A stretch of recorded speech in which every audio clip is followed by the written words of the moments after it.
Now, India has called Pakistan a rogue state, exposing Islamabad for its role in supporting terrorism. In a hard-hitting statement, India's Deputy Permanent Representative to the UN called out Pakistan for sponsoring terrorism at the launch of the Victims of Terrorism Association network.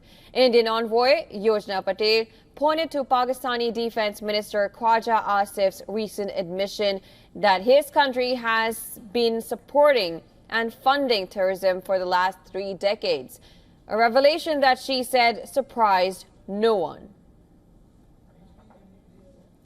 The whole world has heard Pakistan's Defense Minister Khawaja Asif admitting and confessing Pakistan's history of supporting, training and funding terrorist organizations in a recent television interview. This open confession surprises no one and exposes Pakistan as a rogue state fueling global terrorism and destabilizing the region. The world can no longer turn a blind eye.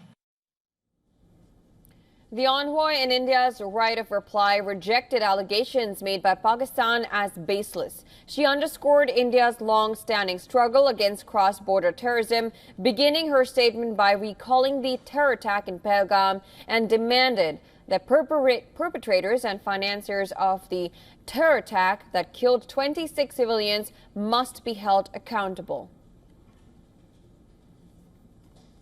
As the UN Security Council in its statement has said, perpetrators, organizers, financiers, and sponsors of reprehensible acts of terrorism must be held accountable and brought to justice. Acts of terrorism are criminal and unjustifiable, regardless of their motivation, wherever, whenever, and by whomever committed. We reiterate that terrorism in all its forms must be condemned unequivocally. Pakistan's Deputy Prime Minister and Foreign Minister Ishaq Dar chaired a high-level meeting on the Indus Waters Treaty in the light of India's move to hold the treaty in abeyance following the terror attack in Pahalgam. He said the waters of the Indus River system remains a lifeline for 240 million Pakistani people, that Islamabad will take all appropriate steps to safeguard its due share of water guaranteed by the treaty.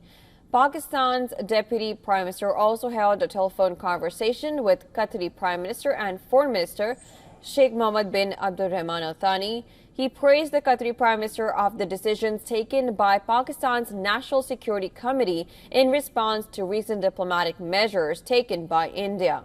Al Thani stressed the value of dialogue and diplomacy in resolving disputes between states. Now, Turkey's President Recep Tayyip Erdogan has called for a de-escalation between Pakistan and India after the two countries exchanged small arms fire in the aftermath of the deadly attack on tourists in Kashmir. Last week, Pakistani Prime Minister Shehbaz Sharif met with Erdogan in Ankara. We always underline that we do not want any conflict in our region and beyond. We wish for an immediate de-escalation of the tension between Pakistan and India before evolving into worse. Our foreign ministry and other units are monitoring the situation. Meanwhile, Turkey has rejected sending arms and ammo to Pakistan. Turkish Defense Minister clarified that a cargo plane from Turkey had landed in Pakistan for refueling, following which the plane continued on its route. Now, this after the arrival of Turkish C-130 military transport aircraft in Pakistan that triggered speculations that Ankara has made an urgent arms delivery to the country.